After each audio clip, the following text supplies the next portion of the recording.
Hello, I'm Associate Professor Deanne Thompson. I'm a neuroscientist and the neuroimaging team leader for the Victorian Infant Brain Studies at the Murdoch Children's Research Institute.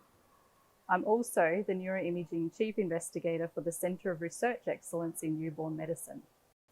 We recently published our findings from a study that followed brain development from the newborn period to adolescence in children born very preterm or full term. It was the culmination of around 15 years' work from our team.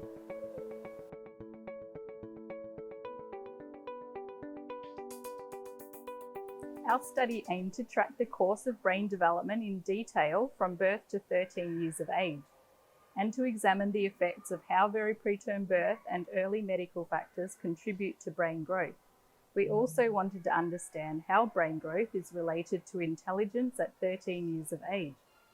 No other study has previously looked at these things, so by examining all these factors, we were aiming to fill a big gap in brain development research.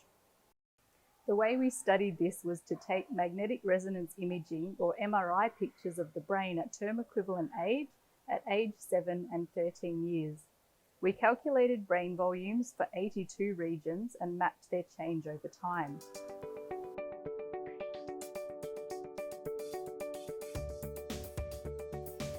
We found that very preterm children had slower growth from infancy to 7 years in some brain regions, which suggests potential long-lasting structural brain changes. The areas of the brain most affected were those that are often associated with social, emotional, and memory functions, and may be a target for future research.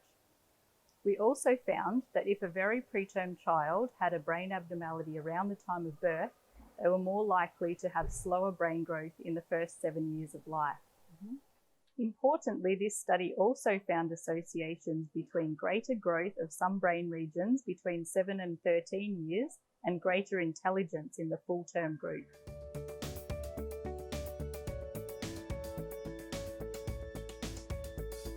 In summary, our study provided much needed information about brain development over the first 13 years of life and how this relates to intelligence. It also gave us insight into the reasons for poorer brain growth in very preterm children.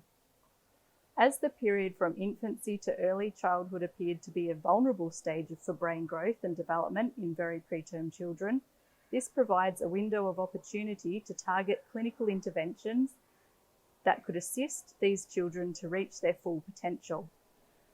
This is an exciting area of research, and we hope to continue to follow up these children into early adulthood and beyond to see if greater brain growth at this stage of life influences their longer-term outcomes.